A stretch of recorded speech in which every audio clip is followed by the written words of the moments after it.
right, well, I guess we'll go ahead and get started. I don't know if anyone else will be coming. It's 1:01 on my end.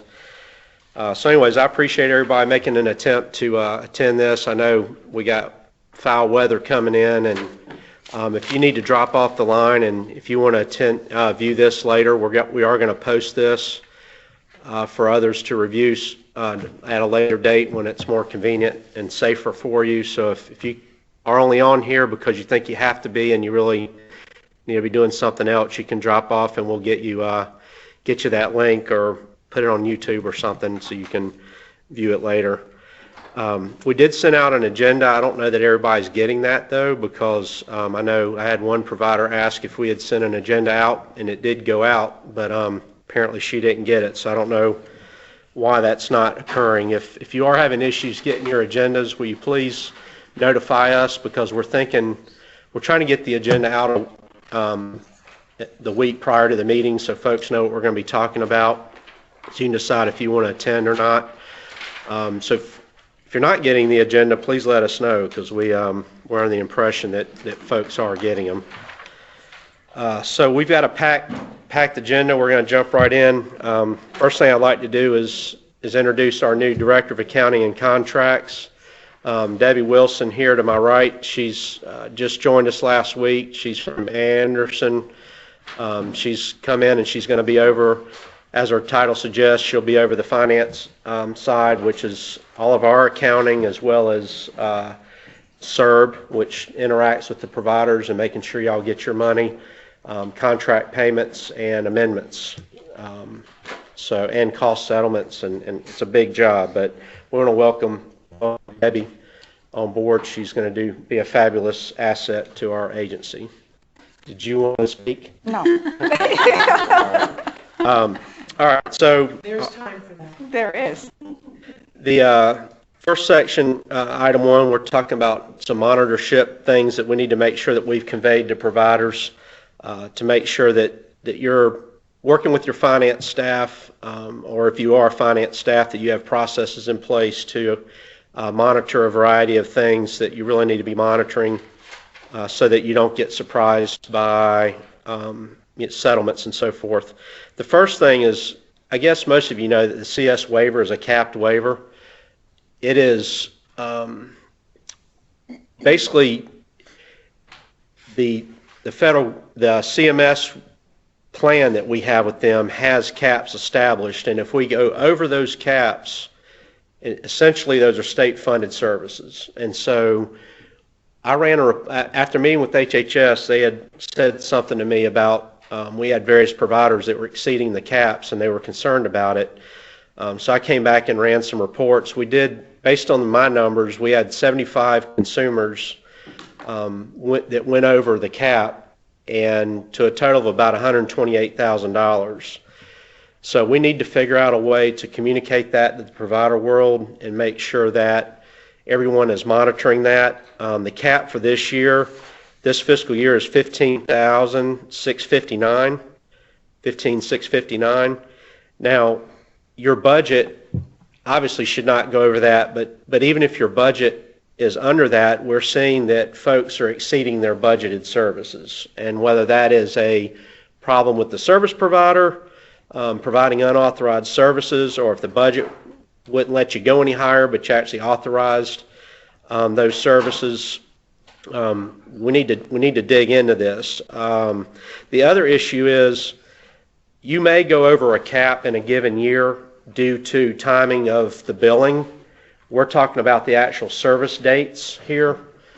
So let's say, for example, you have a provider that back bills you for a year, and the consumer's receiving services in the current year. You may go over your cap in this particular fiscal year as far as your accounting is concerned. But what Medicaid's concerned about is the underlying service delivery dates, and that you're providing service over and above the capped amount. I guess that also could also mean that they're doing services over and above the authorization. That happens too. Yeah, we've got to figure out, we basically have to unbill these services. These are billed services to Medicaid, and that's the reason they brought it up to me, is that basically we billed them services we shouldn't have. So we've got to figure out in finance what we're going to do about that. But what we need to do is plug the providers in and make sure that you guys are monitoring that. I'm still trying to develop some guidance on how best to do that. There are a variety of reports that you can run on R2D2, which is our portal. The issue is not everybody can see everything that we see necessarily. So while I may see a report based on your particular user credentials, you may not see that same report. So we're trying to identify the best reporting to recommend.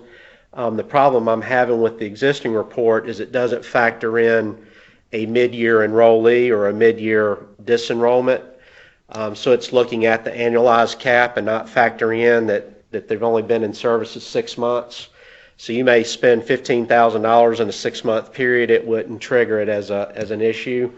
So there are some issues with our existing reports. But the one thing I would suggest is go ahead and run you can go in. I know everyone pretty much has access to their waiver budgets. Their R2D2, and you can tell it just to run for Band I or just for CSW and the drop-down options. Go ahead and run that for prior fiscal year. And just familiarize yourself with that reporting. When you run that, you'll see your budgeted service. You'll see each consumer, their budgeted services in total and in detail. You'll see the cost through whatever period of time you ran the report as of, which would be as of the end of the year, and then a projected amount. Well, just ignore the projected, because obviously if you're running it for the whole fiscal year, the system tries to annualize some things. So let's say you have $1,000 assistive tech that's in there. It's a one-time assistive tech. It wants to annualize that to $12,000. That's obviously not correct.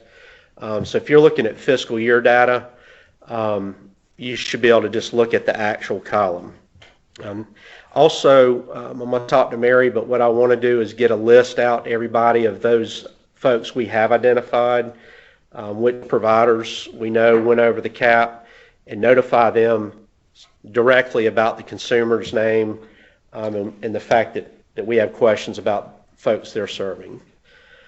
You might want to realize too, when you're looking at this cap, to leave some wiggle room. You do potentially have administrative cost on your board billed services. Your waiver budget, for example, does not have anywhere for you to put administrative costs in it. So let's say you are providing $15,000 worth of respite, and you are doing the respite yourself. You're not using the coalition or the fiscal agents that are district agents. Then you're going to have a pretty hefty admin allocation going to that consumer. So do consider that not all of your costs are necessarily captured online in R2D2. Does anybody have any questions? I know that was fairly complicated just to start right out the gate with, but Tyler, you're a finance guy. You got any questions on that? No questions. My wheels are just turning on how to set up the situations where we're not in the same position as DDSN, that we're just catching everything after the fact. Yeah, and Especially if we're trying to figure out manager. how to get, we have the folks that are over the cap right now, so we're going to reach out Correct. to those providers now. But you're right, it's after the fact. How do we monitor that service usage does not go over an authorized amount? Which we know is happening. One of the biggest problems we have is that some of the case managers are getting bypassed a little bit in the respite situation, where bills are paid outside, and you don't see like the timesheets, which I think it's imperative that they see that. We're going to figure out a better way of having that, make sure it runs through the case manager to be able to monitor that the services are being delivered the way they're supposed to be. I think that is our first line of defense. Well, and some of these, some of the providers are the QPLs that are providing case management for maybe your particular agency. So they're listed in there as the, I'm trying to figure out how, it was based on, the report I ran was based on SC/EI provider, not financial manager. And so we've got issues where you may have a third party case management or EI person involved, and they're authorizing, or these folks are served by them, and not served by them, but they're the ones out there authorizing the services. And so a problem is, that we're going to have as we move more towards fee-for-service and outside case managers and so forth, is how do we get in the loop with all the authorizations so that we can monitor the services ourselves as the financial manager. And that's a real problem, because I know you had that problem as you moved all your case management out. All of a sudden, you didn't have access to monitor your services. So that's the problem. Once you go to automation of authorizations, that I think would at least eliminate if services are ever authorized. Correct, that will help. Eliminate that piece. And then I don't know if there would be a way to give the financial manager access to that. Right, the authorizations, Mary, that guess work their way down, that's a TheraP project, right, that we're. Yeah, well, that's still, and right now it's paper. But I don't think it's going to change a whole lot. I mean, it's not that it'll be automatic, but it's still not going to track. It's not going to count down when units are billed. It's not going to So you'll be able to see the authorization. Yeah, you have no more, so it would cut a provider off from billing anymore. That would be the ideal situation.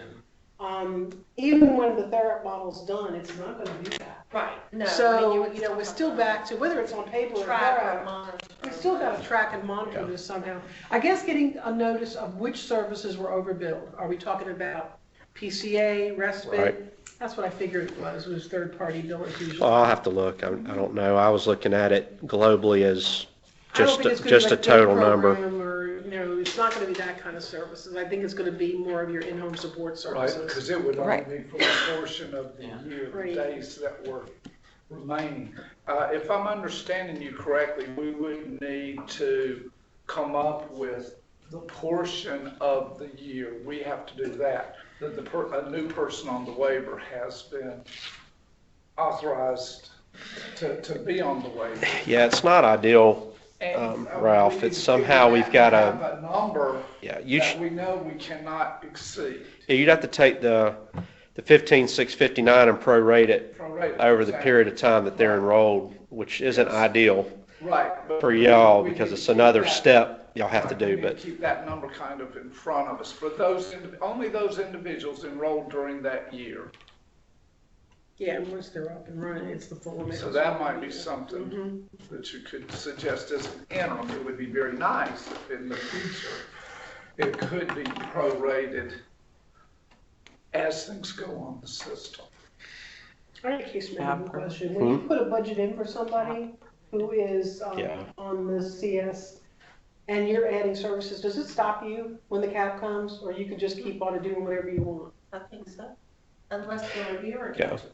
most of the issues I saw were not the budget going over the cap, it was the actual going over the cap. So I had a situation where they exceeded their budget, and some of them are $26,000. So I mean, we're not talking about a couple $1,000s on some of these. There were like 4 or 5 that were well over 20 grand. And obviously it wasn't the ones where, like you said, an AT was annualized, or, because you checked. No, these are actual expenses. Yeah. So I took the budget, and I really wasn't having issues with the budget going over the cap. It was on the actual side. So either we've got some unauthorized services being billed, The or budget would have been under, but then the. the budget was fine. Okay. Yeah, Gotcha. yeah. So anyways, we're trying to tackle that now. There'll be some more information coming out. What's that? The size of the, You did. The size of what? We're not I gonna have to listen to that. What do you need? It How much money was spent? was 127,000 statewide is what I came up Okay, with. so if there were 4 or 5 over 20, then it was a small number. No, that's only, over 20, that's only $5,000 or $6,000 over the cap though. I was talking about their total expenses were in the 20s. So Oh, they're total. like $5,000 to $10,000 over the cap. Okay. But there were 75 consumers. Okay. All right, any more questions on CS waiver? All I can say is if you can go ahead and start looking at that locally, maybe follow up with us if you don't know what reports to run. All I can tell you is I'll be getting out more information as I can on that to help you with that situation. The second area is day attendance, which, we have this whole hurricane situation going on right now. We've got a lot of day programs that are closed, either because the folks have evacuated from their areas or you're taking in others in your day program and have to close. Of course, from a state level, we are unable then to bill day services, which is a real hit to our pocketbook. It's very expensive when we have day services paid for, but we're unable to bill any, which that's not anyone's fault. That's just something we have to plug into at the state level. And the issue we need to think about is when we move to a fee-for-service model, this is going to become your issue. And so we don't want it to be a problem where folks are unwilling to help each other. So we've got to really figure out what's our solution here. But it is, day program attendance has dropped below 80% statewide. We're seeing a real big drop pretty much everywhere in day attendance. We really need to revisit, I guess, at our level, kind of our service delivery system, service delivery unit definitions, as well as any other thing we can do at our level to support consumer choice. I mean, the problem is, if a person doesn't want to attend your day program, what are you going to do? Drag them out of their house and throw them on the bus? I mean, you can't do that. I mean, these folks don't want to go. They shouldn't have to go. So we've got an issue where as we move more, person-centered, and we have this 80% attendance requirement, it becomes a bigger and bigger issue for the providers, which then, if we're not cost settling with you guys, becomes a big issue for us. So we're having revenue issues at the state level because of our drop in day attendance. How much was that impacted by the people who want to go only 2 or 3 days a week? I know we were told at one time, send an email to DDSN. I never figured out how this could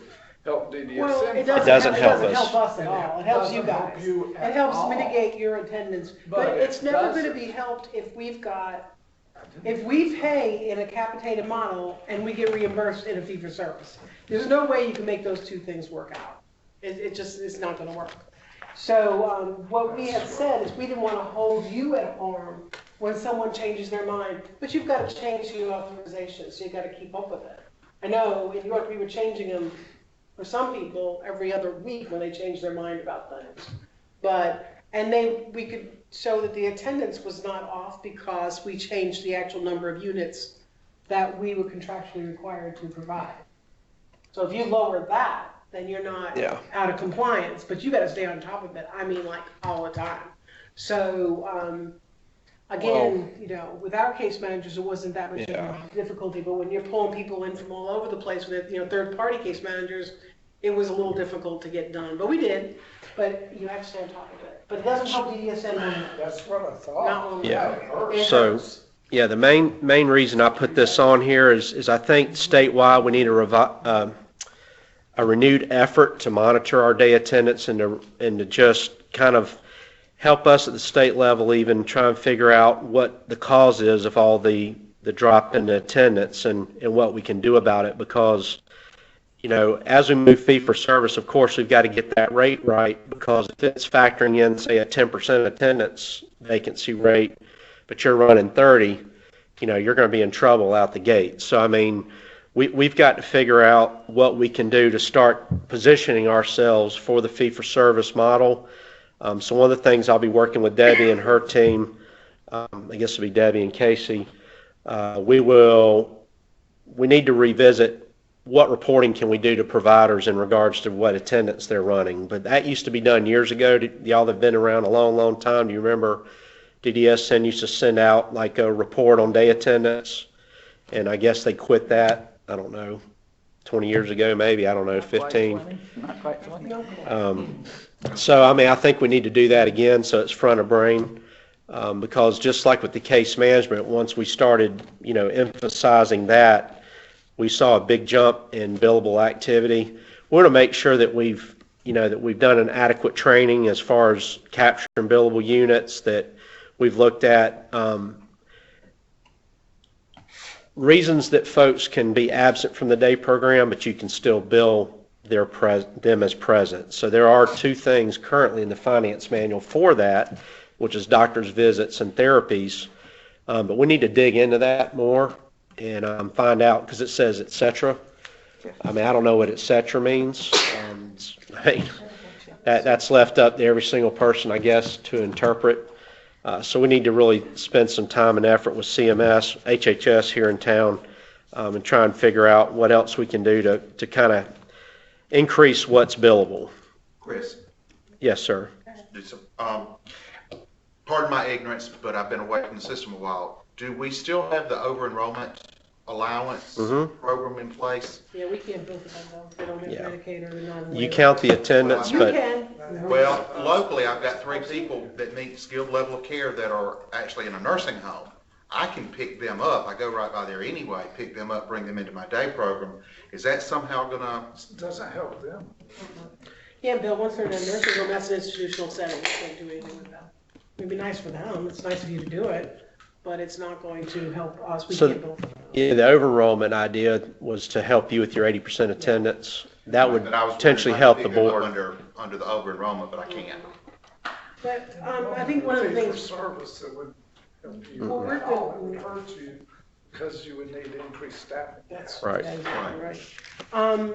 We know that we have to look at our definitions again, you remember this, many years ago, and I don't think it was 20, when we changed those 5 service definitions for day program, that we told them that when you go 2 units a day, we're gonna have attendance issues. It was something that we predicted. We were just Nostradamus, we were just before our time. Nobody listened to us anyway. Aha, here we sit today, trying to solve the same problem. And the definitions are kind of like close, really close. So I know that we have to look at our definitions and they have to be tightened up. And it's not just for this, it's companion and respite. It's respite and PCA. They're all so darn close, it's really hard. You kind of like parsing words here, but there's huge differeces in how much the person gets paid to do the service. So we need to redo definitions. We need to be thinking about timekeeping and units. How do we want our day program to be kept? Is it like 1 unit a day, or do we do it on an hourly basis? Where if someone goes to a doctor's appointment, there's a timekeeping, because we're getting ready to go EVV, that they can sign out and sign back in when they come back from a doctor's appointment, or if they got to get their hair cut, which seems to be one of the reasons people do the day program or their nails done. But, looking at the units. And then the last thing, I think we need to probably look in the mirror and say, why aren't people coming to the day program anymore? Is what we're doing meeting the needs of the folks that we have? Why has adult day health attendance gone up when their medical needs haven't gone up? Is it because they're open to 6 o'clock at night and people need to work? So are we doing what we need to do with the day program to be competitive and to really meet the needs of our families? I mean, a lot of people who need to work, they don't get home at 3 o'clock in the afternoon, unless they're a teacher or something, but most people have to travel, and a 6 o'clock time would be better for them. That would help them more. So do we need more units or not less? There's a lot of things we need to look at and discuss. If y'all can share ideas with us, if you come up with things, I mean, Mary just listed a bunch. We've been talking up here about a lot of different things, even adding a 3rd unit potentially to day program, looking at weekends and so forth. So, we need to, Transportation, we're talking about that too. we need to look at all this. All right. The 3rd item is, But let me just go say, ahead. we're probably going to have to put together, when we start talking about the definitions of these services, we're probably going to move out of, we're leaving one work group and moving into another one. We're going to have to talk about day programs in the light of final rule and all that, and trying to figure out what folks need in that day program. I don't think they're not needed. I think they are needed. But maybe the forum is 30 years old, might need to kind of morph it a little bit. So we need to look at that and make sure that before we go ahead and set a rate for day programs, we got to make sure we got everything we need in there. So especially the transportation component, which is not in there. So that is, on my radar is, before we can go to fee for service, we've got to talk about all these other issues first. Yeah, and just to clarify on the to monitor your day attendance, that's really not that hard. You'll get your contract, last contract amendment that Deborah has issued y'all, your capitated amendment, capitated contract, and it has the minimum units on there, and then you can just do a simple spreadsheet using the desal logs and desal reports that are available. Again, if you don't know where to go to get those, you can let us know, and we'll do our best to point you in the right direction. There are a host of reports that you can run that are not very long, that'll give you this information on a monthly basis, quarterly, however you want it. So I do think that's pretty easy to build in. It's just something I would recommend that you do at least quarterly, if not more often, and monitor that. Yeah, at one point, we had an issue. We got one of those letters, we weren't at 80%. Our figures showed we were at 80%, but our weekend units were not being counted because we have some contracts that are weekend, and that was throwing that out. That got fixed. Hopefully it wasn't just fixed for us, that is an option available to other people to bill for those Saturdays and Sundays. I'm thinking particularly of the hotel industry. Okay. And some I'll have to check into that. I think you got that taken care of. I did for us. Yeah, There's I'm not many people who run weekend crews. Yeah, we can probably check that out though. Okay. Items 1C is the outliers. I know I wasn't the most favorite person when we did the outlier amendments for 2019, but we need to be monitoring this. This information should be monitored internal to your organization. Outlier funds are authorized and given to you to spend on that person. I realize there are other folks maybe that you serve that need outlier funding that you need to request or bring up as bring awareness to. I'm going to cover that in item 2 here in a minute as far as outlier process review.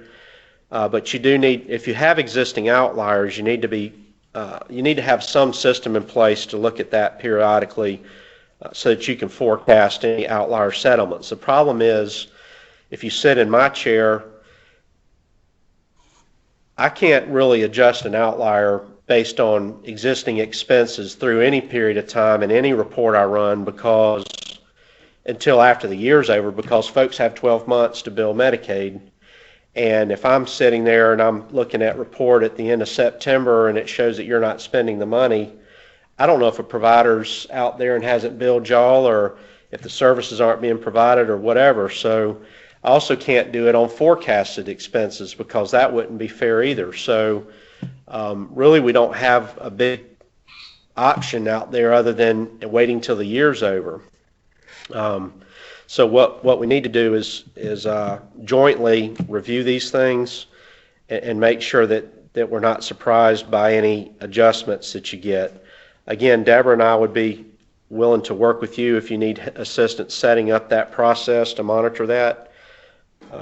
We do have a handful of folks that the outlier award is erroneous. You guys know that there are nursing outliers. There are a handful of folks that for some reason the nursing money, we pay all the nursing services direct at DDSN.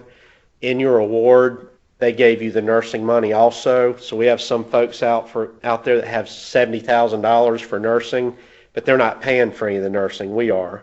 And so there's a couple errors that we need to fix in 2020.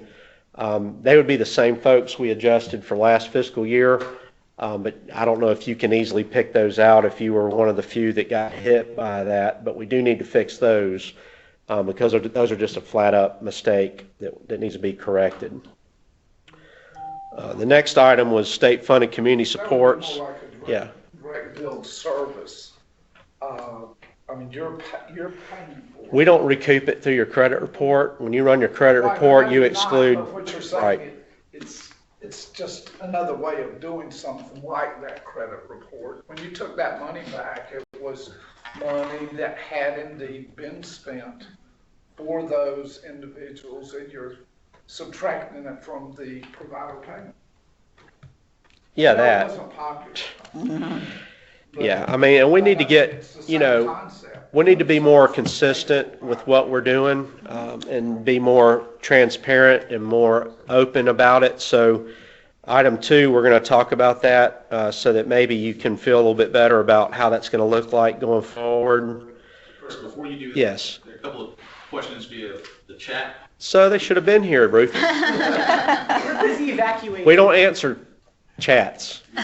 No. Rufus, can you please come up here with that? So you can say the questions and other people can hear them? Hopefully they can hear me from here, but I'll They come up. cannot. There's only one microphone, so I know that you need to come up here. This is from Lois. When these services are unbilled by DDSN, will there be recoupment at the provider level? What's unbilled? The day program units she's talking about. Or the overage. What are we talking Yeah, the about? piece, the caps, the things that went over the caps, so they were. Oh, gotcha. So what our struggle is, we can't recoup money from you that we never gave you. If we've given you a CS waiver funding, and you spent over that, the issue we're having is, so let's say you spent $25,000 and we go back against you for it. We're struggling with how we take money from you that we never gave you. So we really have to get together on this so that the issue doesn't ever occur to begin with. You have a frown face? Do you understand that? So I mean, let's say y'all go over and we bill Medicaid and we say, okay, we got it, that's now state funded. We're having a hard time reconciling that now we have to go back against the provider and take that money back from them, even though it was at that level, because we never gave the provider the money to begin The with. frown is, I'm agreeing with you. Yeah. So the problem is, But in the future, No, I'm if just you build saying, why would you take that back from us? then? because y'all caused us, Because. then the it's provider- not a problem anymore for you. If you build in the stops where, then it should not be a problem for you anymore, nor should it be a problem for the provider, because they would have received an alert. yeah, I mean, we're not allowing folks to bill over the cap, they're doing it themselves. So basically, we're here having to figure out a way to pay for that $127,000 out of our budget, but we didn't cause it. If I could go So- back and find the person who went over the authorization, say a provider went over the authorization and pull it back from them, that would be wonderful, but I don't think we can. So, I mean, we don't know. Yeah, we just got to dig into And I it. think the other problem is that when, you went through this outlier process, taking money back or recouping money was basically how DDSN did business for a million years. I mean, you got to keep 2% of, capitated funds, 5% non-capped. The proviso came in, you got to keep 10% if you're a financial manager, and you got to go up from 2 months of reserves to 3 months of reserves. I don't think we've recouped on anything. No, that's on item 3. So, what I mean, they just sort of stopped. Even something simple like family support funds, which we could have put back into circulation. Also in item 3. I know, I'm not going jumping you things. I just want people to remember that this is the way it was. We're not doing anything out of turn here. Just trying to start back a process that just for some reason quit. I think it quit because people didn't want to have hard feelings out there. There was so much rancor everywhere that if I'm recouping money from somebody, it causes more trouble. I think some of it had to do with turnover here in our And keeping track cost of it. analysis department and lack of maybe confidence also in the computation. Because you definitely don't want to send something out erroneous, and if you feel like you don't have the confidence in what you're doing, you don't want to Especially in cause the state problems. program numbers, because So- you can change your numbers by having proper documentation, and chasing Yeah. all that stuff is tough. It is. So, I mean, I can understand that, but we are gonna have to get right with it, because if it is showing a problem, before we switch to fee-for-service, we don't want anybody being destroyed because of this. Anybody. The system needs to remain a system, and it needs to be viable. To do that, we have to make sure we're moving cautiously into all these things. Another question from TV Land? Yes, one other question. This is from Dorothy Goodwin. How can we have nursing added to an individual's budget that currently receives outlier dollars for nursing, but the person's condition will always require the nursing support? I have an answer for that. I don't understand. Go ahead. I have it. Take it. She's got someone that's got a condition that's not gonna change, that always needs nursing support. We have a lot of folks, nursing living in ICS, where nursing support is part of that. In CTHs, it, wasn't technically built into the rates. Acuity rate setting is probably gonna be the only way that that happens. That you take the outlier dollars and actually attach it to a person via a rate that is built by assessment. We're not there yet, Dorothy, I wish we were. She's talking about a residential outlier Yes, for person. nursing, Okay, yes. I was talking at home. That's why I couldn't catch up. Okay. All right, is that it, Rufus? Yes. Okay. All right, so the next item is state-funded community supports. Although that's moved to a fee-for-service model, keep in mind there still is a cap out there for that. So I've asked LaKenya Craig to speak to this because I think she's maintaining a spreadsheet and will update you on kind of how that's working. So go ahead, LaKenya. Okay. Well, currently for fiscal year 19, the max for that service is $15,001. Fiscal 19 or 20? 19. Well, It we will be haven't, for 19 because we haven't we haven't gotten our updated total it. rates yet. Okay. So we're still working with that Gotcha. number. But once Casey gets her updated Okay. rates, I'm gonna adjust it on my spreadsheet Okay. for maintenance. But the What was max that is amount again? I'm sorry. $15,001. Okay. Okay. Last year, admin costs that is associated with that service. And what I'm keeping track of are your invoices that you're pulling out of DSAL for the state-funded community support, which are your day support and support employment. I'm taking those totals that you got for each consumer, keeping that into a spreadsheet, in addition to whatever else that you need to bill for that consumer, whether it may be respite or incontinence supplies, whatever else that's covered under that ban, well, formally that ban. When you invoice me for those services, I'm adding those costs in there to go towards this max of $15,000. You probably might start receiving something from us probably after January. If you start getting close to that cap, I just kind of want to notify you of making sure that you keep track of everything that's going on and knowing that you are almost reaching your max for the fiscal year. Yeah, if you're almost meeting your cap in January for the whole year, then you might need to position your families for that because basically you would just stop services at that point. So you probably need to do something internally to make sure you're tracking this on a monthly basis. There's not a whole lot of state-funded community supports folks at your agencies, so it's just another thing to do, I know, but it's important that we track that. Now, on the admin costs, at what point are you expecting that to be? So that's under item 6. Excuse me. Can we, under item 6, can we, because there's other things that we need to talk about as far as the actual billing process. So if I could answer it down there, Ralph, I'd appreciate it. Okay. Anything else on monitoring the cap? No, I'm not that's even pretty saying much it it. anymore. Okay. Item 2, we realize the outlier process as it is needs some work. The issue we're having is if we're going to an acuity-based fee-for-service model in the next 3 years or less, how much energy do we want to put into our existing outlier process? We don't want to spend a lot of time on something that's not even going to be relevant in a few years. So, we do need to do something. Doing nothing is not an option. So the main thing is what I want to make sure of is that our outlier process has equity in the system. I do have a feeling that maybe it's not very equitable in the way that it's been run. So I want any process that we roll out, I want to make sure that's the first thing, that we can make sure that every provider has a fair shot at getting outlier funding that they need. We have to factor in that we only have limited dollars for this. When we authorize a residential outlier, we have no way to recover any of that cost. We recover $187.66 a day, period, end of story. So when we give you a residential outlier, we still get $187.66. So that's truly coming out of our back pocket.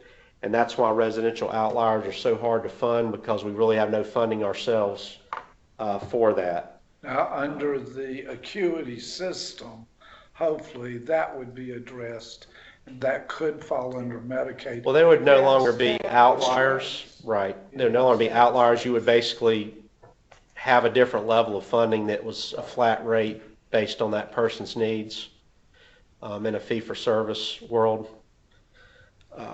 Also, the floating outliers concept, I need to review that, because basically, if y'all aren't familiar with what that's my term, I guess.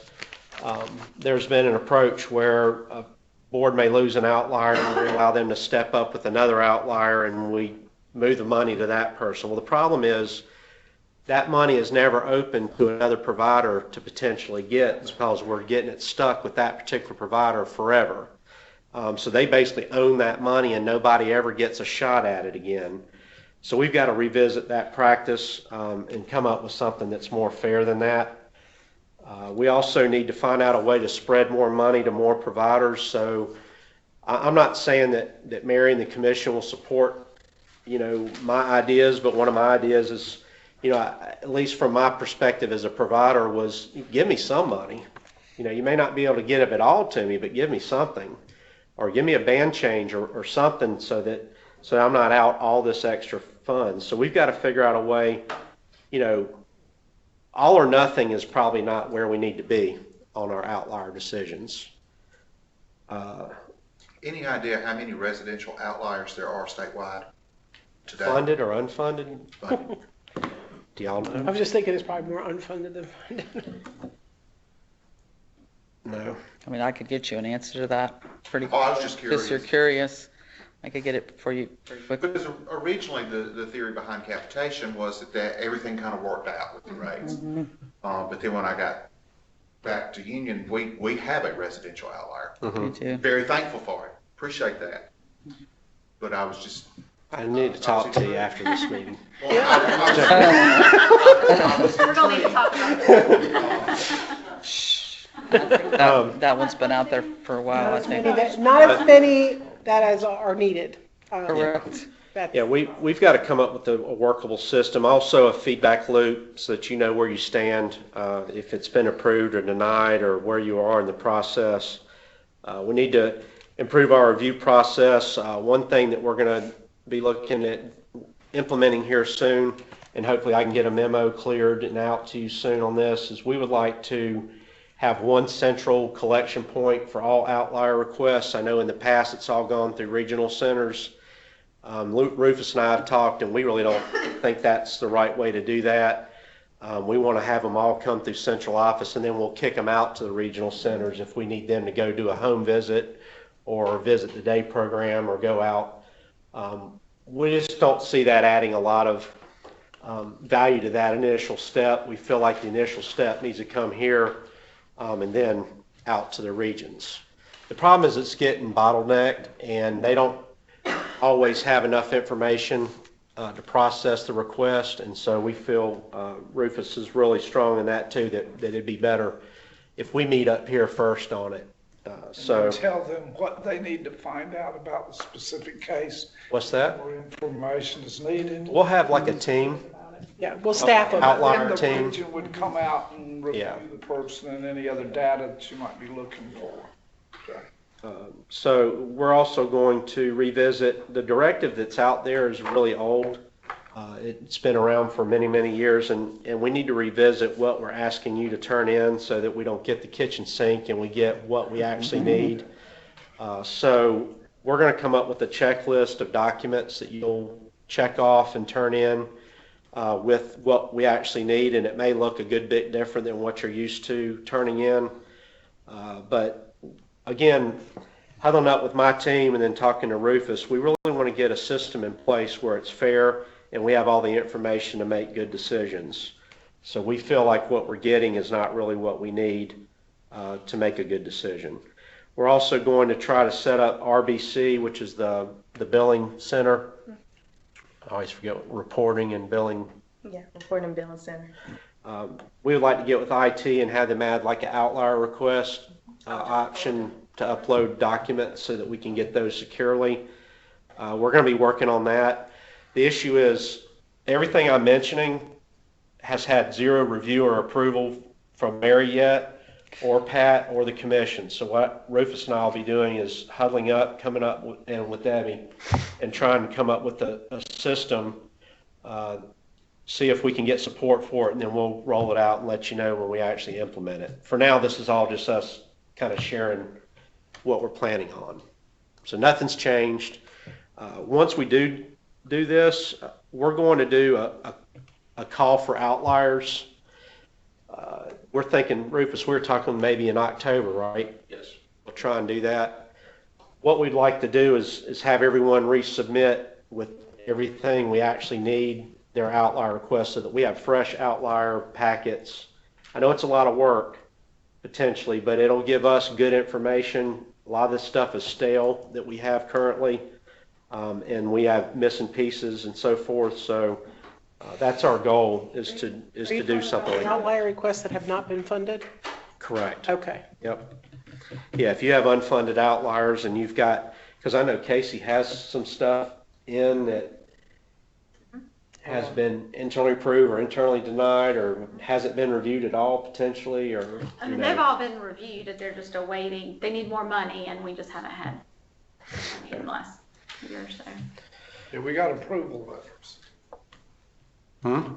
Some of us got approval letters. If you got an approval letter, then it's been put in your contract. Yeah. Not if it's for 2020, because nothing's been put in yet, but if it was. Bless you. You know, Thank you. You could Huh? say that 15. yeah, we had a couple that were approved. Bless you. When last year, when it said when DDSN has money. That was the extent of the approval. And that's Now, getting worse, are not better. those approved or not approved? If it They're said that. approved when there's We money. got a I know. letter. It might be approved in concept, I think, and not in funding. The approval letters I that, think it was a letter, or letter or email. Was it a rejustification or was it a new? No, this New was one? new, I don't think we've. For residential? New ones. yes. We'll have to if get back if to you you, got I an guess. approval letter from, I don't know what it is. I mean, if you got an approval letter from us, we sent an approval letter if your outlier was approved, and then it would have went in your contract and on your payment schedule. My group did not send any letters that said, once we have money, they're approved. Okay, so I need to find If you got an out where approval that letter, came it was from. approved. All right, it wasn't, I don't think it was one of those, The letters you normally get Official. from me? No, it wasn't one of those. yeah, No, so let me it's see not where approved. that came from. All right, so more information to come on the outlier process. We do recognize it's frustrating. We do recognize it's broken. And we will do our best to come up with a good solution. If you have recommendations, again, email me. I like to be open-minded and consider. I don't think I have the answer to everything. So if you have any good suggestions that you haven't heard from me or tossed out today, shoot me an email. Settlements, they're still stuck. I got Debbie in now, so hopefully they'll be unstuck soon. To be frank, we're having a really hard time tracking down everybody's grants in the way that people are doing their audit reports. We've had a really, really hard time crosswalking grants that we have given providers versus what is reported in their audits. We can't track where that is. In many instances, we're having trouble balancing our care and maintenance numbers that we have with your audits, which should tie out theoretically. So there's some reconciliation stuff that we're struggling with. When these things come out, they might be accompanied by a lot of questions, like, well, we've done it based on this, but we need you to send additional information. One of the things I'll be looking at with Debbie and Casey is what do we want our audit reports to look like in the back schedule so that we can easily find these items because they're hidden. Auditors or whoever's preparing the financials is rolling this stuff into line items and we have no idea where it is. You know, we're combing the back schedules and we're like, we can't find it. So we don't even know if you spent it, where you spent it, how much you spent. So anyways, hopefully in the next month we'll get these settlements started. We're not going to hold up the entire state to start sending them out. I want them, it's okay if they trickle out. So hopefully with Debbie here now, we can get that moving in September. And then, of course, you have every right to question what we send out. You know, if you don't agree with us, we do make mistakes. So if you get it and you don't agree, send Casey a friendly email, and we'll look into it. Are you gonna do those alphabetically? Not necessarily. Union is at the end. We might tackle some of the easier ones first, because some of the ones in the alphabet at the top are more complicated. So we might jump around a little bit. I don't know. We haven't really discussed the process, but you're thinking I'm at the end of the alphabet. It might be a while. I'll make a note. You want us to union first? Yes. So on settlement status, we're still showing some things going back, several years. How many are you gonna hit us with? Is it gonna be 16, 17, and 18. one time, or are you gonna do 16, 17 all at one time through the providers and then move to the next one? I would imagine we'd do it by year. No, that's Right. up to the boss. I was thinking we would do, We'll be doing it by year. I think we would do all 16s, go all the way through the alphabet, hit 17, go all the way through the alphabet. And then from a payment schedule perspective, if you're having cash flow issues, we want to work with the providers to make sure it doesn't cause a hardship. So we need to work on that as well. Also, day settlements. Back to answer your question. So we only have 16, 17, and 18 out there. If you have stuff on your books older than that, we have no intention of going back past 16. And then day attendance, same thing. We need to start looking at day attendance, but we realize when we send the day attendance settlements out, it's going to be a huge project for you and us, because people are going to be disputing their numbers and their minimum units and sending us documents about, hey, will you adjust for this, that, and the other? So that's going to be pretty time consuming. Hopefully by the end of December is what I was thinking. Maybe we could start getting some of those rolling out, because, again, it's going to be a big job. So maybe by the new year we can get those rolling. Because I did not want to put those on I guess we need to revisit that, but I think the cost settlement piece is what we want to keep separate, and then the day attendance is a separate item. Can we throw something else? Yes. About day attendance? Yep. Just remember that when you are starting to work out your day program settlements, that because somebody was out sick for 3 days, that doesn't count. That's a part of that 20%. So the minimum requirements. I can tell from my standpoint at the board that I was at and everything, when I got a list, I got out sick for 1 week. I got multiple of those. They don't count. What counts is somebody being in a hospital, in rehab, that type of thing. But just these, I don't want to come, doesn't count. Well, we can get more guidance out on that, because there are a lot of examples of things that we would and would not adjust for. Probably Deborah would be a good person to speak to that. I mean, if somebody's incarcerated, shut down because of an evacuation, backed up sewer, and you had to close, no electricity.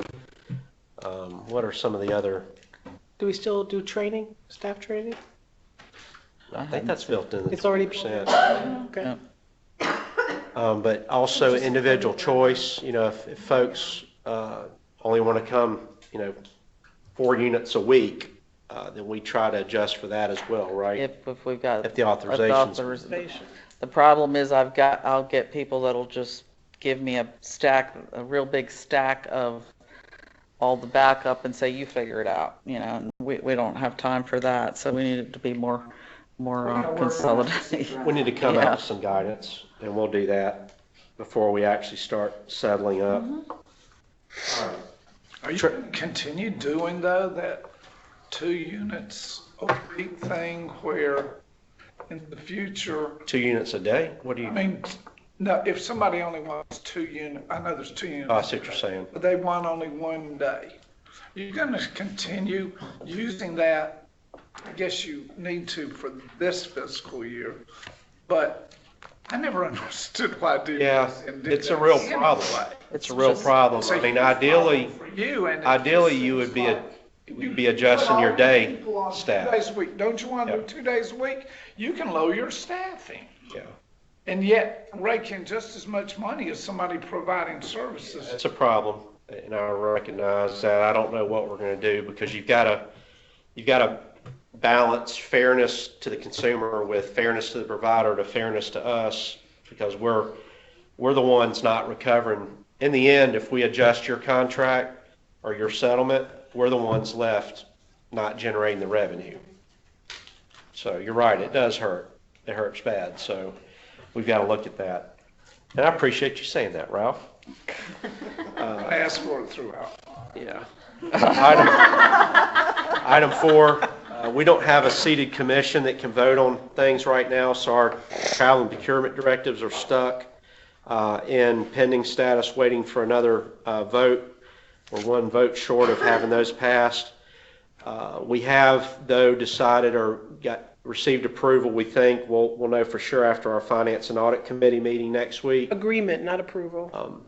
We've got agreement that we can allow you to go ahead and implement those, even though the actual directives are not released because there's state law changes. But again, we'll get something out. We have our Finance and Audit Committee meeting with the Commission next week. And once that's finalized, we'll run it by them one more time, make sure they're good to go. And then we'll get something out where you can go ahead and implement that, even though we probably can't get the directives out maybe till February. So did you have any more? Those numbers are state law.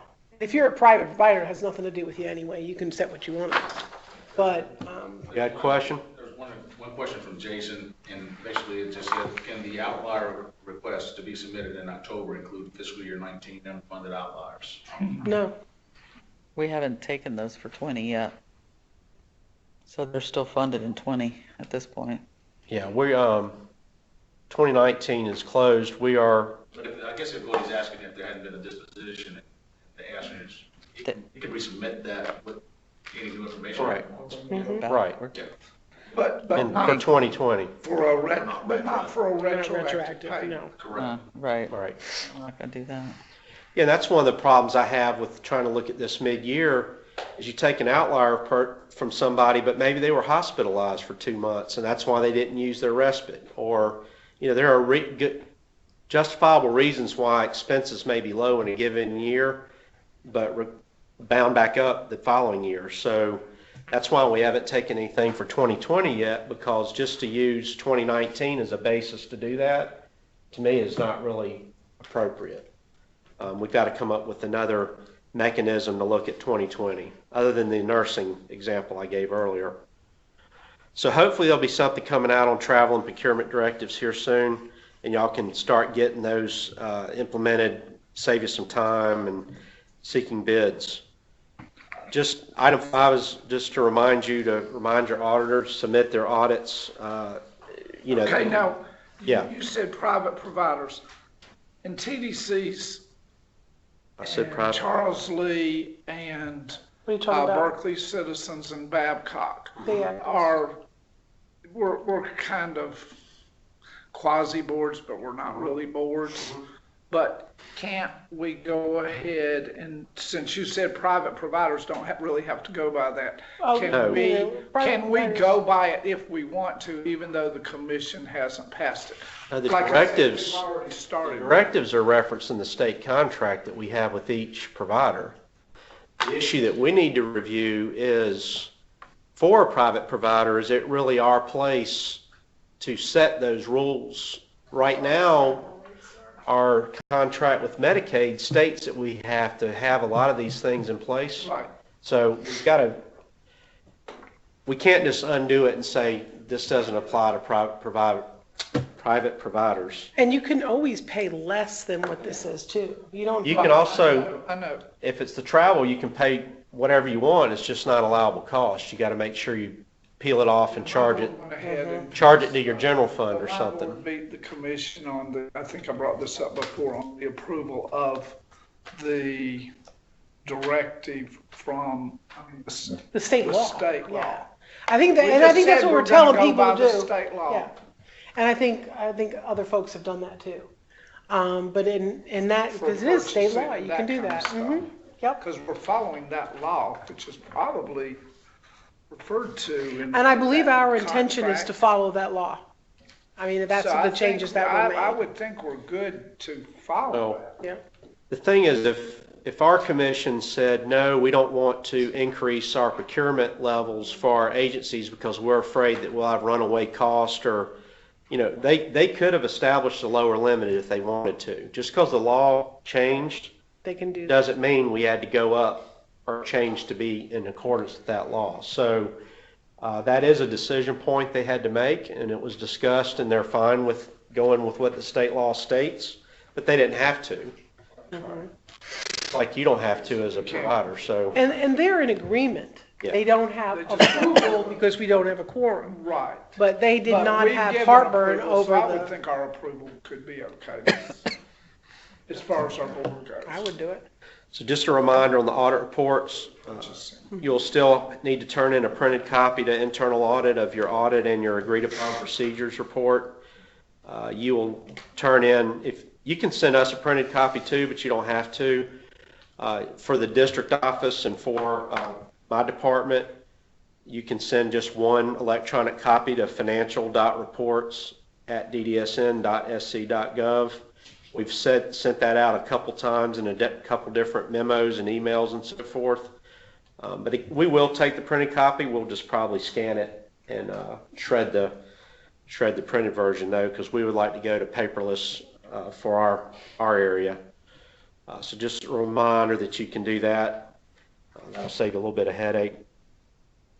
State funded community supports. This is the area that you were asking about, Ralph, and so I was going to let LaKenya talk about the invoice that's out there on Business Tools, what that process looks like, and then I'll address the admin cost question that he had. Okay. So the invoice that's available on R2D2, that is always going to be available on the 6th business day of the month for you to go in and access it. Once you pull your invoice, just review it, sign it, and then send in all pages associated with that invoice.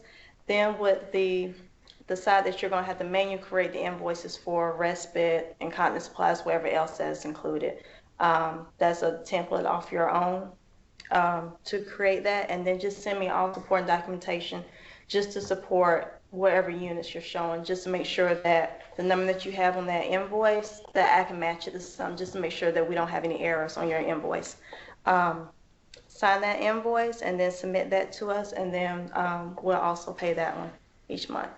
So you'll have your DSAL log, and then you've got the ability, anything that's not day services, she was talking about, you can use the template that's on Business Tools. We did put that out there under state funded community supports, I believe, the Word document or Excel file you had. It was in that you've been Excel. sharing. Mm-hmm. So that's out there. You can use that or something similar.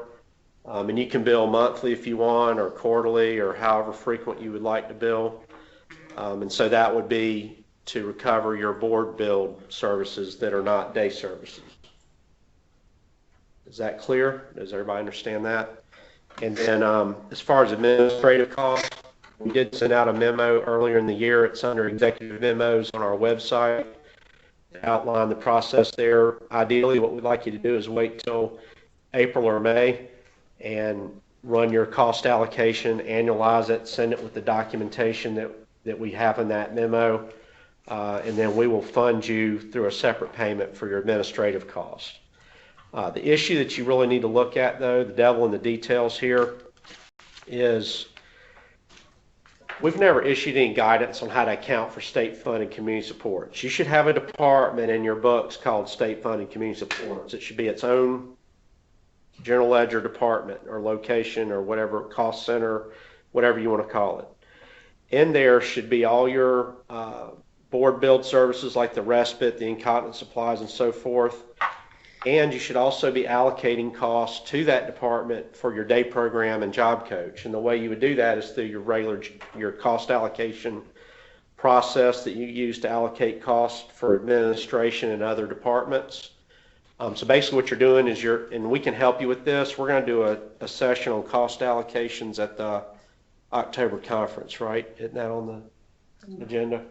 And then we're also potentially, if y'all are interested, Debbie's going to talk, Debbie and Casey, about training topics to come up here, that we'll do a training session potentially on this as well, because I know cost allocations are confusing for folks.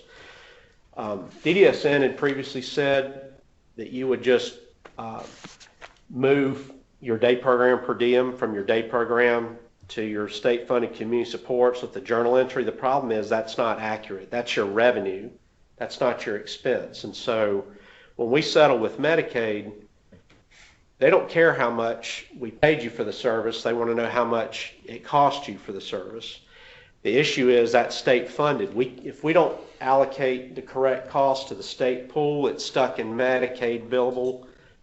We end up billing Medicaid for state-funded services. So we got to make sure. Let's say, for example, you spend $1 million on day program, and your per diem, after you divide by the number of units of service, $30 for a half-day unit. That $30 is what you're going to allocate to state-funded community supports as an expense, and it'll be a revenue in your day program cost center, even though we only pay you $25.84 a unit. Does that make sense?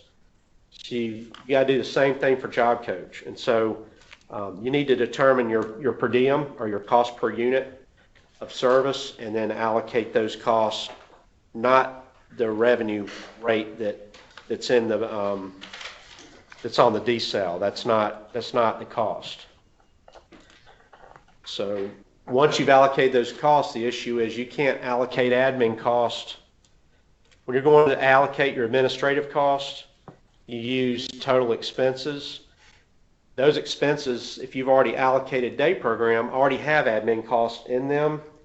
So you can't allocate admin on top of those. That would be double admin.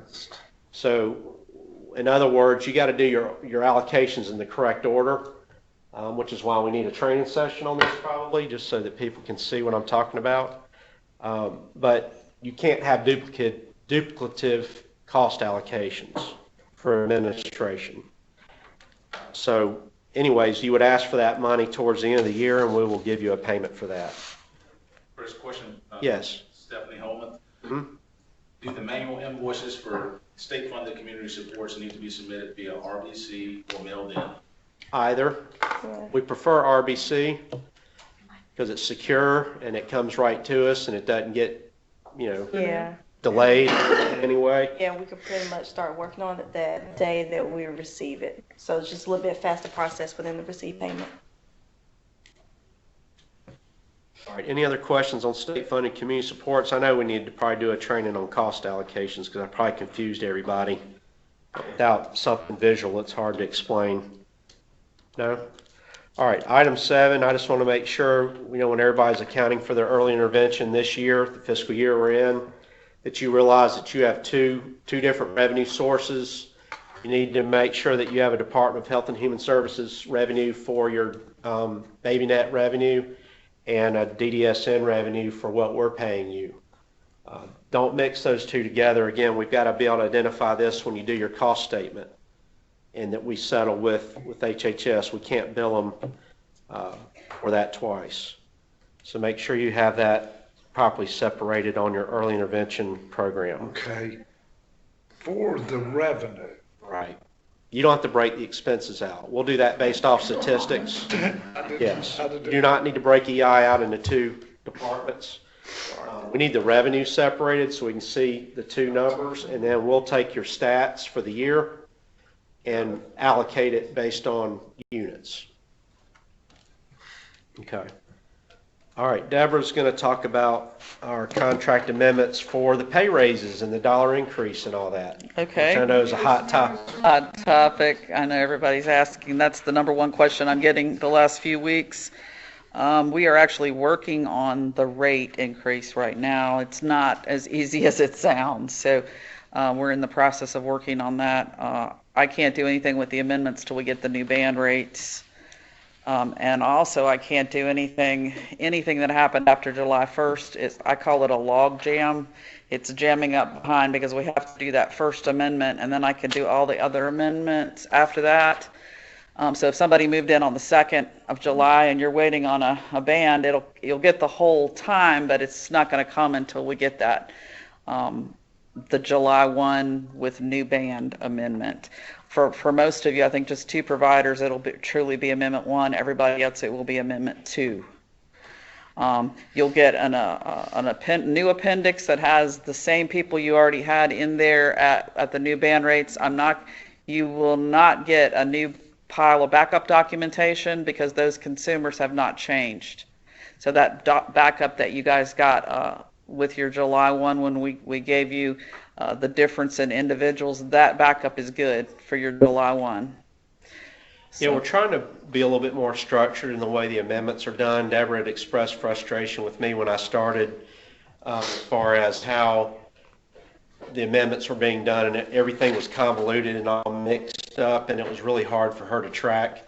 And so we're trying to make it easier for you and for Deborah to get these amendments done. So that's the reason we're doing it that way, so it's very clean and organized and not a hot mess with a bunch of different things going in there at once. And everything that's happened after July 1, it's in the hopper.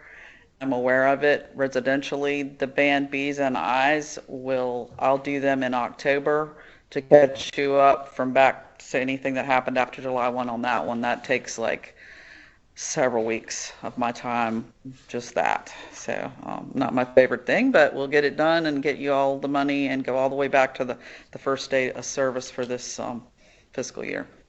So we got our letter on the 26th of August. So we just got our numbers.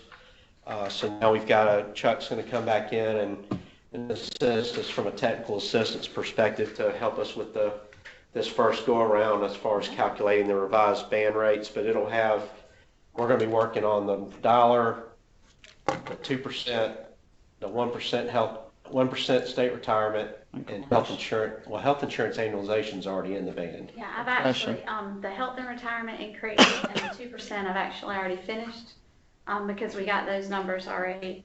I am waiting on the dollar direct care increase and the compression numbers. And as soon as I get those numbers, I can get those updates, and then I'll just...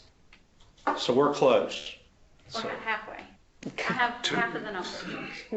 We're pushing. We know you guys need this money and want this money. I know some of you haven't even given your raises yet because of cash flow. So, we understand it's one of our top priorities, and we're handling it accordingly. Mm-hmm. Can you keep on going? I got it. Yeah, just go ahead. Keep on going. The next one is the subcontracts that providers need to do with other providers that are providing service to your consumers that you're the financial manager of. Those templates are out on Business Tools. We have a folder called Contracts, and they're out there. So that can be a good tool for you guys to use. They're just templates, but we have day and supported employment out there. And you really should have an agreement with these third-party providers. There's various things could come up in your relationship with them, and the template covers you in a situation where, let's say you pay for a service that wasn't actually provided because they billed you for it. There are a host of different things in that template, and you really need to have this contract in place between you and the day program or job coach provider. You don't have to have this in place for your state funded community supports folks, though. We are funding those and paying those direct now to the service provider. The financial manager does not have the money. There's no band. So if you're a financial manager and you have a state funded community supports person that's served by another provider, we're paying them direct now for their service. It's not going to come through your books. So you only need to do these contracts with non-state funded community supports folks where you're the financial manager and you have someone else serving them for day services. Right. If you have a question on the day program attendance, that is a really confusing, sticky topic. Mm-hmm. You really need to reach out to Deborah because it's not even as easy as saying attendance is allowed for a particular provider, because it could even vary by the consumer served by that provider, whether they get day program money or not. So if you have a third-party day program provider and you need to know if you can bill them for absences or not, the 20% absences, and you have a question about that, get with Deborah and she'll let you know, because it is very confusing. Some providers out there don't get day program money, so when they get it through an add-on, and so when you start billing them for absences, they don't have money for absences. So you're billing them for money over and above what they even have. So it's a real issue that hopefully will get cleaned up with the fee-for-service. Right now, this is just, with this situation, this has been out there forever. With day program add-ons there, as long as we've had QPLs, many, many years. We've had folks that are getting paid for residential, for example, but they don't get any day program money. So they have to bill us separate, and then you bill them. It's frustrating, I know. And some providers are already reaching out to me. They'll say that who's the financial manager for this person that's coming to my day program, just to get some clarity up front of who's responsible. Again, if you need technical support on this stuff, we're here. We know what's bothering me right now, sitting where I sit, is I feel like we're very complicated and there's a lot of stuff that you have to do and remember. And you have turnover, you have new people, you may not have the technical level that you need in your finance department. Debbie's here from Anderson. She's was in the provider world. She's got a lot of experience that we can lean on. All these folks up here with me have been around a while and can really help. So if you have problems, don't hesitate to contact us, because I know it's very frustrating how many things you got to remember to do. And I apologize for that. We're trying to make it as simple as possible, although it doesn't seem like it. A couple questions. Yes. One from Jason. I believe we skipped item 7. Any update on DD? No, we didn't skip it. That's where we are saying that they're in their early intervention department. Yes. They should have 2 revenue accounts, one for the money they get for Health and Human Services for BabyNet, and another account for the money they get, and it should be on their financial statements for audit 2020. Okay. I'm trying to position them, because when we send out the audit directive for this year, for 2020, they'll see that in their statements in the back, and then they'll think, shoot, if I'd have known that, I could have broken that out all year. So yeah, we hit that. We're not talking about HHS's problems with reporting and billing. Okay. That would be the next committee meeting with EI. All right, the next one is from Dory. During evacuations, when consumers are sheltered, can you consider day hours as billable for day units? Just for those consumers. Last September, we lost thousands of units due to an evacuation event. Yeah, that's one of the things we need to look at. I don't right now know, but I mean, I don't know if we could do support center or something if people got that added. I don't know. Yeah, we'll investigate that. And then Jerry, what is going on with the Mercer study? Okay, we've got the report that's not on the agenda, but I'll answer it. Okay. If that's okay, Lloyd. We've got a report as far as looking at the assumptions that they made for day residential case management. We did not get a report as to the rates that were decided upon. But the fact is, if the assumptions are bad, the rates are going to be bad. So we didn't see any problems with the, in fact, I finished reading the whole thing, with the case management rate, how they figure, basically what ingredients went into the stew to make that rate. There was a few items in there that we didn't even know about, like they did put in building and admin and stuff like that. They did a percentage of that. But I do have a lot of heartburn over, again, day program rates.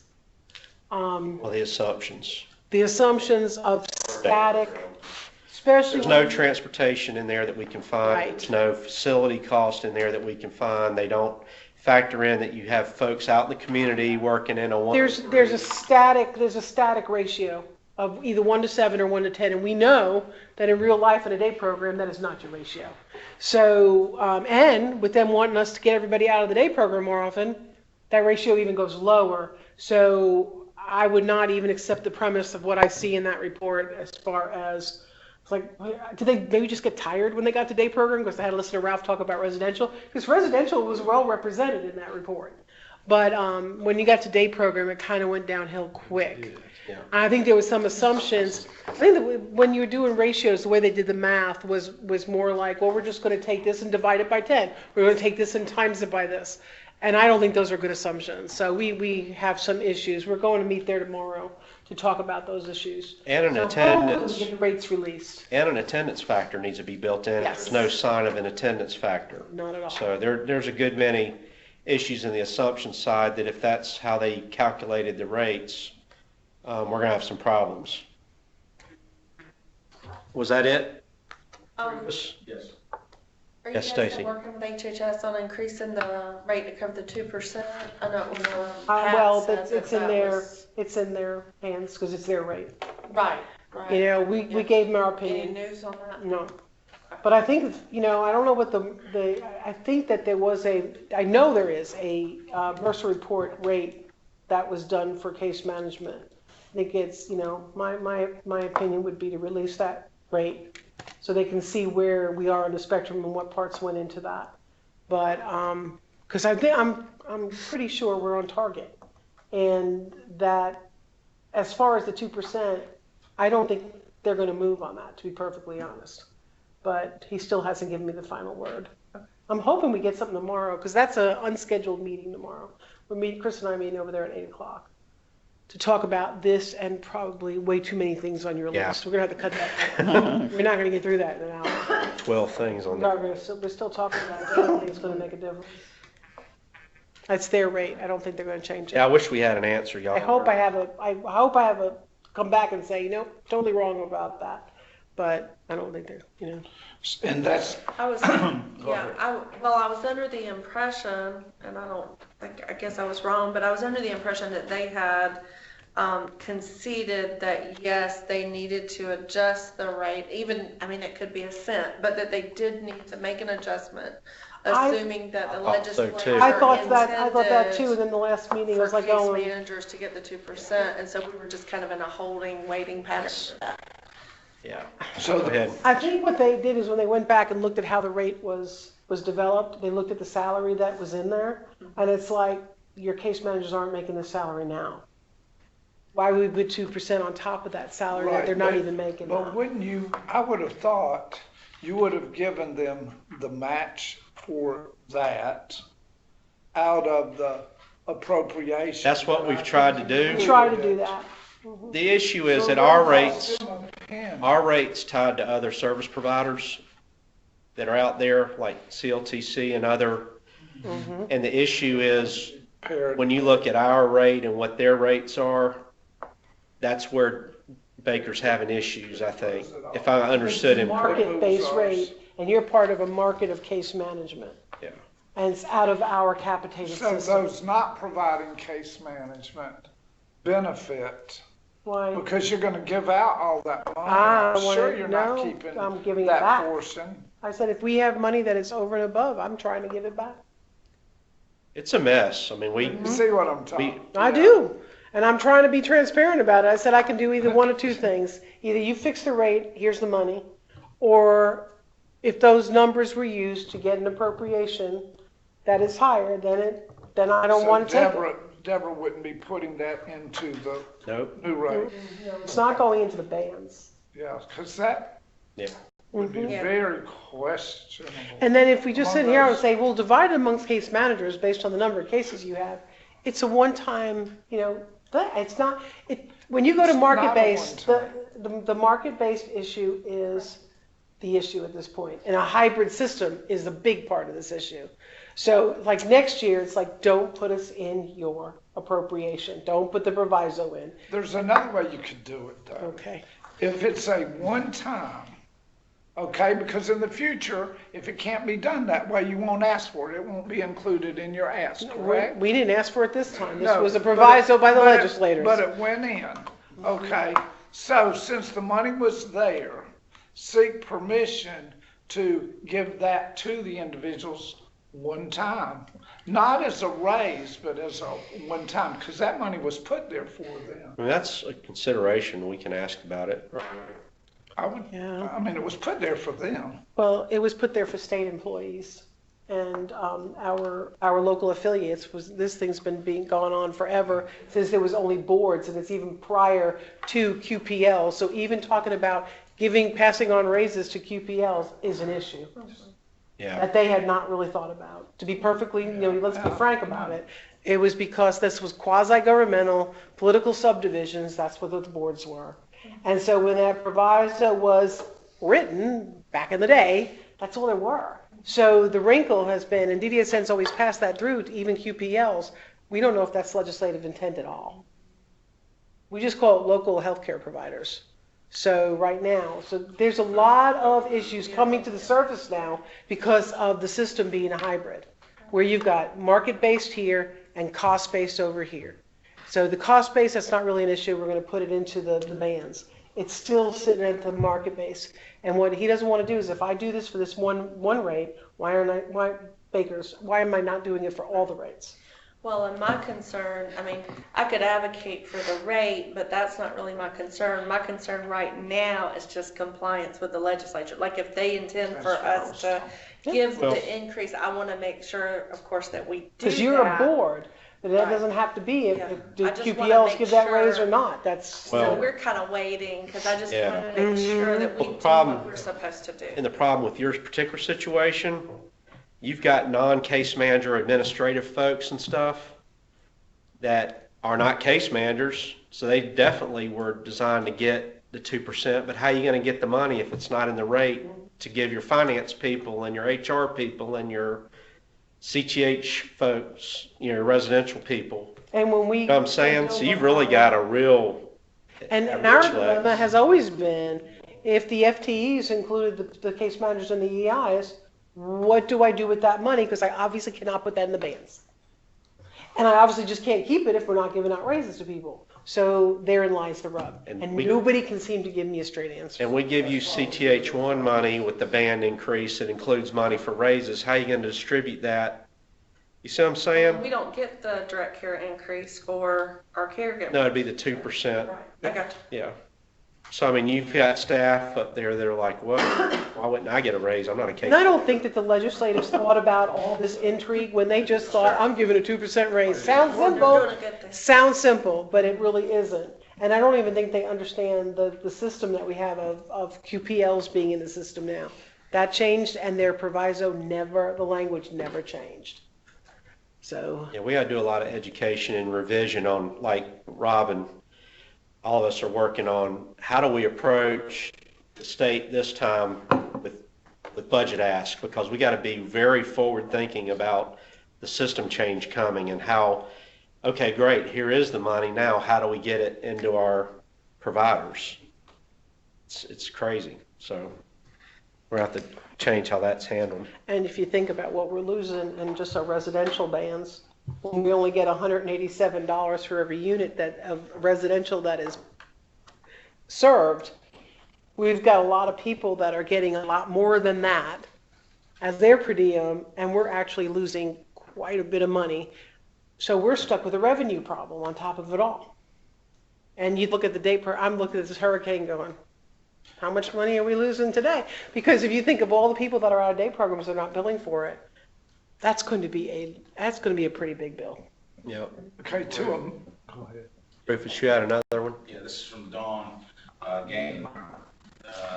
Is it still DDSN's intent to take back the waiver bans? And if so, are we shooting for January still? No, we're not shooting for January. We've slowed that down, right? We've got other irons. We're hoping that the Mercer rate situation, if we can get those rates to us where we can look at them, we may be able, through our budget ask, to do some things in residential and day that we're planning on doing with the B&I.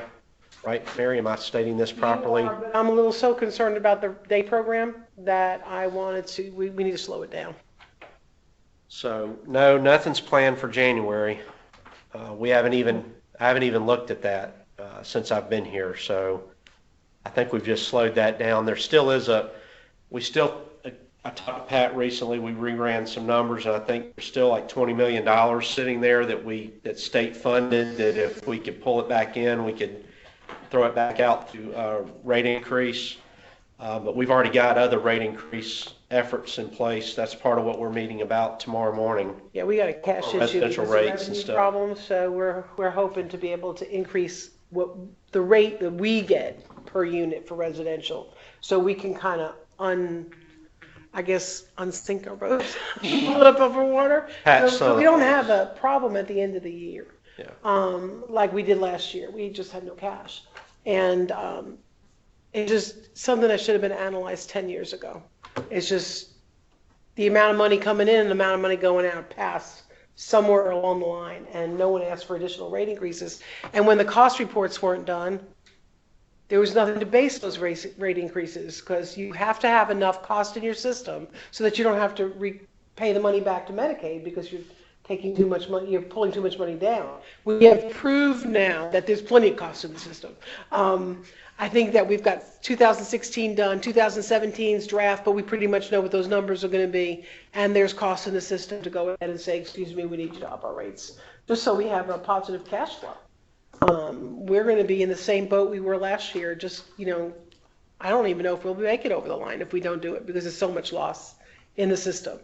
And it's not loss of spending improperly, it's a loss of revenue because we can't bill. Because somebody said we'll pay on capitated and we'll bill on fee for service, and after a while that doesn't work anymore. Well, an example also is, at this point, when we turn around and give you all this money through the amendments that Deborah just talked about, the only rate that we've had adjusted on our side is the ICF rate. We still don't have, they haven't updated our day rate, our job coach rate, our CTH2 and CRCF rates, our SLP rates.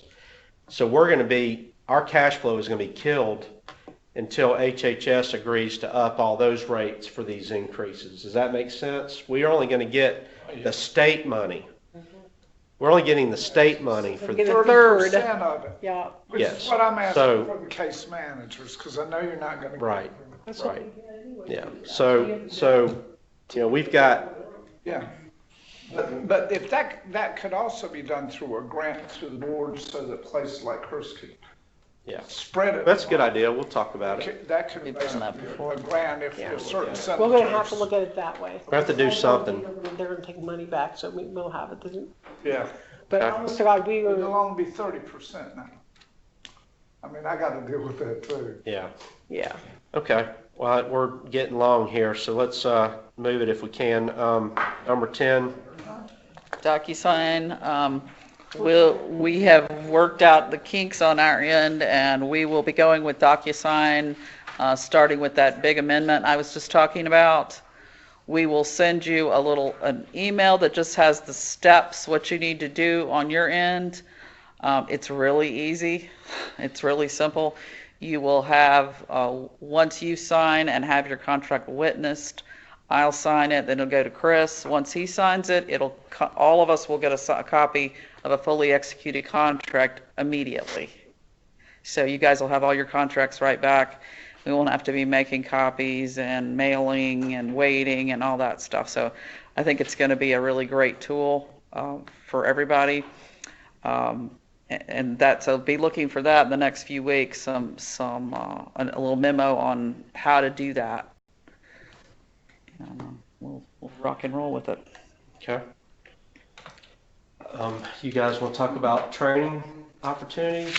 Sure. On July 31st, for those of you that came to the training that we had, one of the questions that was given back to you for the survey that we sent out was, what would you like to see from a training opportunity?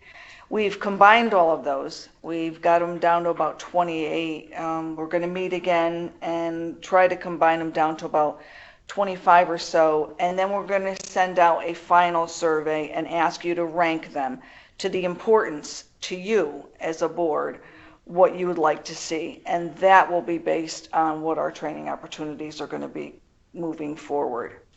If any of the items that you find are not on this survey that you feel is important, please feel free to email me or Casey, and we will work toward getting that also on for future. So yeah, the goal is, Casey's going to talk about our standard, basically introductory type training that we're going to do on a quarterly basis. This is talking about developing other training opportunities with half-day or full-day training sessions that drill down into actual topics in a more in-depth fashion. What Debbie's wanting to do is get that feedback so we can start developing those training opportunities for you. That's correct. And then hopefully have a recurring An ongoing some training. type of schedule or something, right? Correct. Ongoing trainings that will afford you the ability of being able to come and learn on a topic that you want and not on 5 topics that you don't want. And then our next quarterly training will be November 12th. We were aiming for October 31st, but with there already being 1 2-day training in October, we didn't want people to have to miss so much time off from work. So we figured November, the middle of November would be best. So it's November 12th, and I will create another sign-up form and send it out in an executive memo for everyone to sign up for that. The last training, I think we had a maximum number of 70, and this room was pretty packed. Might have been maybe a little too packed, so I think Chris and I decided we might cap it at 50 this time. So, but anyway, so that look for both of those. First, the survey for the topics of interest, and for the sign up for November 12th, coming out probably within the next week.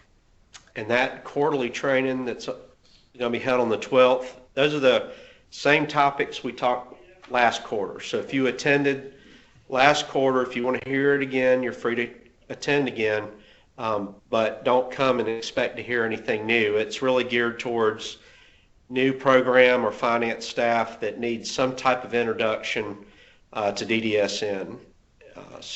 And we're not Skyping, right? And we're not Skyping it yet, still. Okay, all right. Did you say topic to be determined? Well, the October one, the November one that she just mentioned is going to be the same topics. It's a reoccurring training, just It's like 101, kind of like 101. Yeah. so we can capture all those new folks that finance is on board. All right, CS waiver mods. LaKenya said something in a previous session that kind of perked me up. I was like, whoa, I didn't know that. So I figure we better put this on here for you guys. You all know that CS waiver, you don't get your mods are built into your band. You don't actually get a reimbursement for it. The problem is, and LaKenya will go over the process, but for us to recover that and bill it, we got to know that you provided a mod, and I didn't realize that before. So when I was working with my clients in my prior life, we just quit turning in paperwork on the mods because we knew we couldn't get reimbursed. We didn't realize that was how DDSN gets their money. So LaKenya, let me move this back. Hold on. Because you're soft-spoken anyways. If you'll speak to that process so everybody understands that. Okay. But for your consumers that are under that CSW waiver, when the modification is completed for them, there is a form that is available under R2D2. If you go under Business Tools and then Forms, then go to Finance Manual Chapter 10. The form is actually called CSW eMod Assisted Tech Private Vehicle Service Reporting Form. And it's going to look similar to your form that you complete for an IDRD consumer, except for we need the same documentation for it, need to be signed and completed, and then sent in to us. Our team down in CERB, when we receive it, we're just composing a letter just to send back to you saying that we have received your modification form, just letting you know that there is no reimbursement, but we just want to let you know that we have received your information, and then we're passing that along for DDSN to be able to bill for it. But it is kind of critical that whenever that modification is completed, that we receive that paperwork for that modification within a timely manner. You're able to tell if it is, if the modification's been completed? I So that would, you can remind providers to do it, because We're it's going not to do, bringing them anything. we're going to do a- You know, I'm yes. afraid you won't get it. in cost analysis, I haven't talked to them yet about it, but we're going to run some reports that, based off the budget, to see how many people budgeted these items, and then we'll try and cross-reference it to what we're getting as far as billing, to say, hey, this is in the budget, you know, you need to submit something, or it wasn't completed, or what.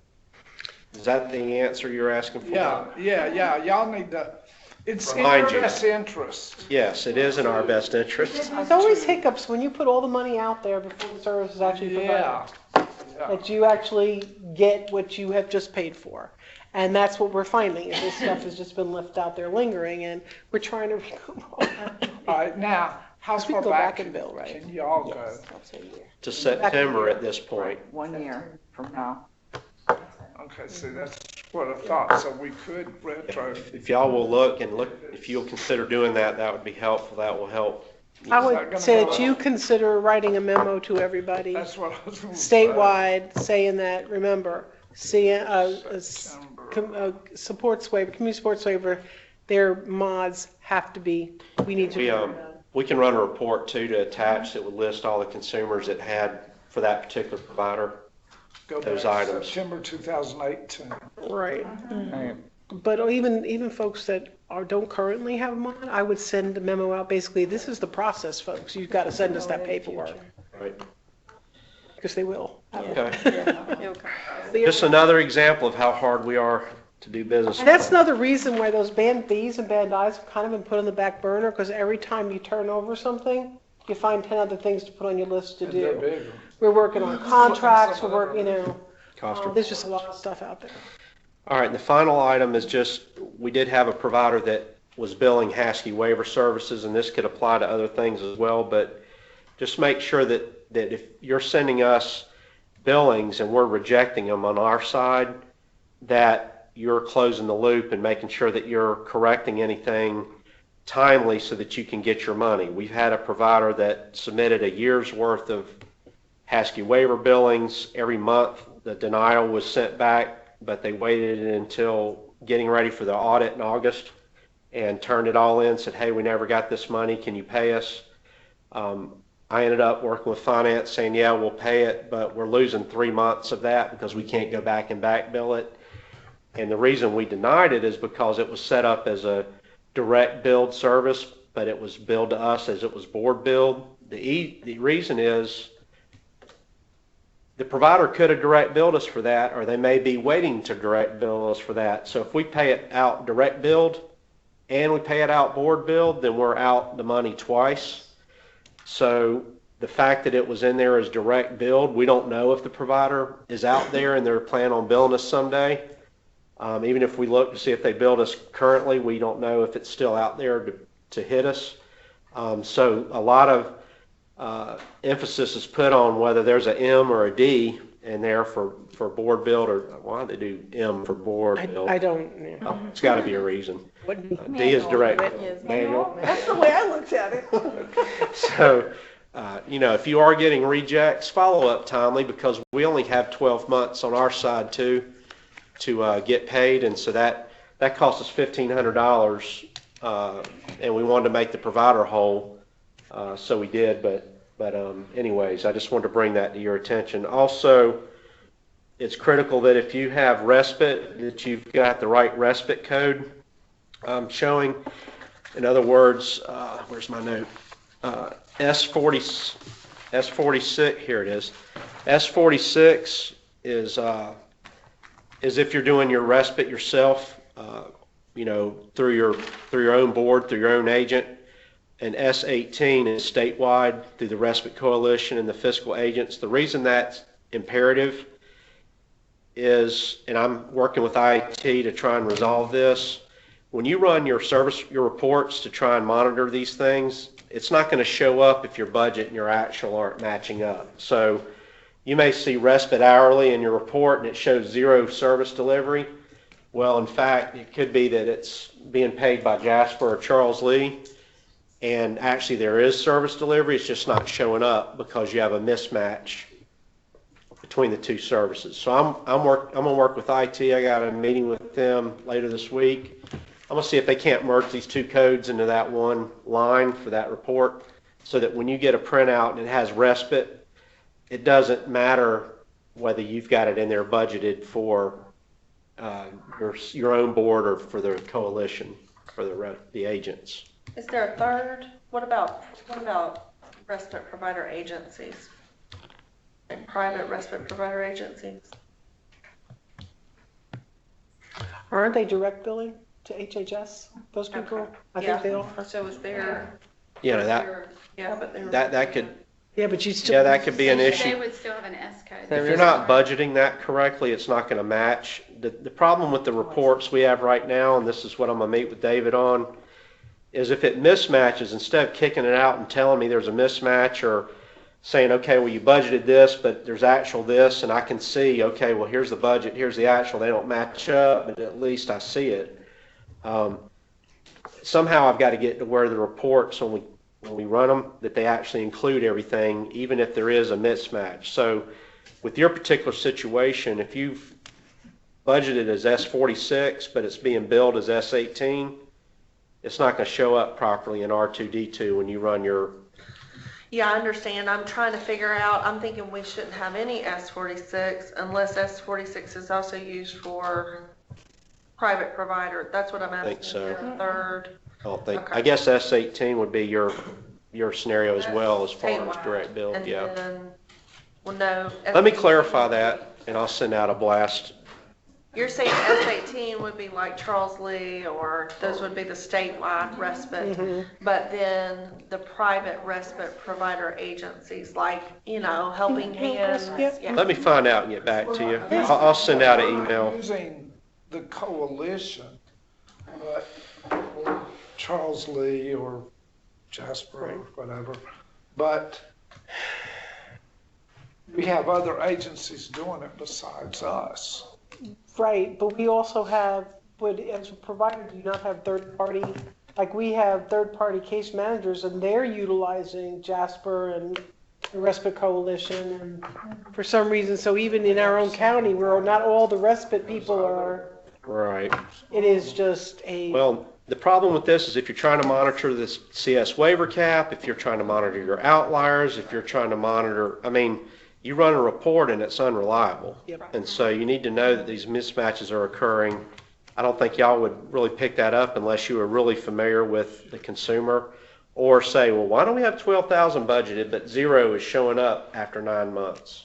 You'd have to dig into that, which is how I determined it when I was doing the outlier reviews. So that was everything on the agenda. That was a long one. Are there any other questions that we need to field? Anyone? Bright Start questions? No, Terry? Well, you know what, I do have one question regarding. I figured you might if I put you on the spot. Something. We turn in our audit we have a calendar year, Okay, not the fiscal year like y'all do. right. Do we need to make accommodations now? Is it No. different now? No. Okay. It's just a failure on my part to recognize that we got some calendar year reporters out there. Okay. Weirdos. Ralph said weirdos. I know. Does it matter that Love when, us, Ralph. does it matter when we're reporting that when I'm sitting next to Ralph, I revert back to my old days, that direct billing to HHS pays a higher rate for respite than the other services? That's true, is it not? That's true. Is it going to change the cap issue and all that kind of stuff, or does it make a difference? Because that's a dollar cap, right? If you Unit put- cap. If you put the wrong S code in there, it could be in there at 1130 instead of 1269. So that could impact your budget and your cap and everything from a budget Turned perspective. over another rock, didn't you? Well, what we did is we do have we kind of put internal audit on respite. Because I know there's problems, and also all your folks are getting, anybody receiving respite received a survey. So if people call and say, what's this? we just sent out, instead of just sending a survey out to everybody about every service that there is, we want to start targeting on ones we know we have issues. The rest of it is up. So we sent out in fact, I got mine, I guess I got mine on Friday. Told my husband I got to fill that out and send it back in. But we have got, the respite surveys went out. If some people have more than one child, they might have gotten 2. They only need to send 1 back if they want to, and just say we had multiples. And they might want to talk about group respite, like I'm going to talk about. So I think that if they can put down their issues with it, we would really appreciate it. And other comments, I'm not scoring this to say this is a 1 and this is a 2 and the respite number. I'm looking for problems and I'm looking for solutions to the system. So I want to hear what people have to say about it. And there's going to be some folks that just love it because they happen to have a good, steady respite sitter. And there's other people going to say, I can't find anybody. And then there's other people going to say, I don't have enough room in my driveway for all my respite sitters to be here at one time. And that would be me. But I think that's what we're looking, I'm really wanting to get some answers because I think this just shows the problem. We have so many different ways that this is being done. But we have also some providers who, and I just heard this from one of my board members whose daughter uses respite, Hesky, that, and I've brought this up before, but this is a different person complaining about the same agency, who are pushing families to use more respite than what that family desires in order to get the service. Like, well, say you need more because you won't be able, I can't come in less than 4-hour blocks. I just need it for this. And that is not what this, since it's a need-based service. I don't need it every week. I only need it, Well, the other thing is, we want to make sure that when that was put out there as far as the 1130 for providers, it gets really, it's the interpretation of what that is. And so we have to make sure that whatever rate we come up with, it includes employment costs. Because when I was an executive director, we employed the respite sitters. And we lost money on respite because the employment costs aren't in there. But if employment cost was in there, so I could adequately do what I need to do, and then maybe a little admin, so I could adequately monitor it, and take care of those timesheets and make sure everybody's training's done. And then York still does it. But I think we can get more players into the game to be doing respite if that was the case. And you lose money on every unit of respite served, because there's a lot of units of respite served and a lot more that could be served if we can locate providers for it. So I think it's a really useful service for a lot of folks. And I think that is when we want to start and get the whole thing fixed, and as well as the definition of what respite is needs to be fixed too. So, okay. All right, there's no other questions from... Yeah, that was a block turned over in there. What you found? All right, well, if it's all right, we'll go ahead and conclude the meeting so we can let folks go on the phone here and get out an agenda for the next monthly meeting. And if you think of anything you want to see on the agenda, please send that to Chris.